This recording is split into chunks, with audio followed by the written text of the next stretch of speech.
Quite simply, human resources are the people who do the work for a business. The employees, that could include the owners and it could include contractors, so people who carry out jobs for a company. Human resources are the people who do the work. Now, the purpose of human resources is to carry out the functions of the business. Now, this slide here might look a bit complicated, but what it does is it shows the four basic business functions in green: finance function, marketing function, human resources function, sometimes called HR, capital letters, and the operations function. What you can see here are a few examples of what each of these four functions might do in a business. Now, bear in mind, some businesses are very small and may only have one or two employees. So in actual fact, you wouldn't have separate departments or separate functions. One person might do many jobs. But this slide here really applies to larger companies, larger businesses that have separate functions. So if someone says, oh, I work for ABC Industries, I work in the finance department, or I work in the finance function. The jobs there are the kind of things they might be involved in. They might be involved in setting budgets, sending out bills. Another word for a bill is an invoice, so sending out invoices to customers, collecting payments, etc., etc. Let's just clarify some possible confusion here. I've just said that human resources refers to the people that work in a company. Human resources, or HR, is also the name of a department that large businesses have.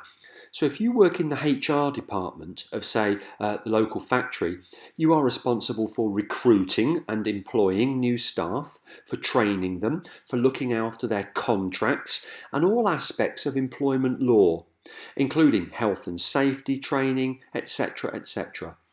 So the HR department, capital H, capital R, is the department or function within a business that looks after the people that work there. So in a way, human resources department looks after the human resources. Just beware of that possible confusion, okay?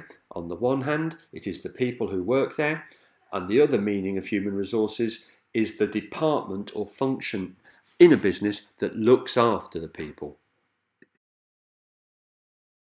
Now, all businesses, their HR needs, their need regarding their employees changes. They might need to replace workers. The business may expand or grow or shrink.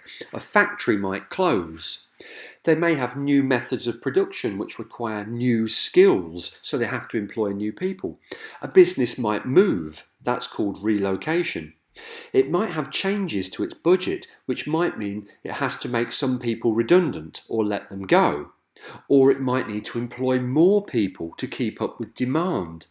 And changes in the law might mean, for example, that it needs new employees. So these are how the HR needs of businesses change, and these are some of the factors that influence that. Just finally, as part of this introduction, planning for your human resources is vital in business. You have to know how many workers you will need. Are those people full-time or part-time? When will they be needed? For example, do you need more workers at Christmas because you might be busier? Is your business seasonal, like a lot of farming and agriculture, where you need a lot of people in the spring and summer, but maybe not as many in the winter? What skills do you need? Who will manage and supervise them? You need managers to look after workers.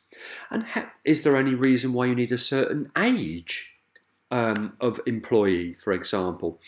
And how many staff a business can afford is really important, because normally your staffing costs are your highest costs in business.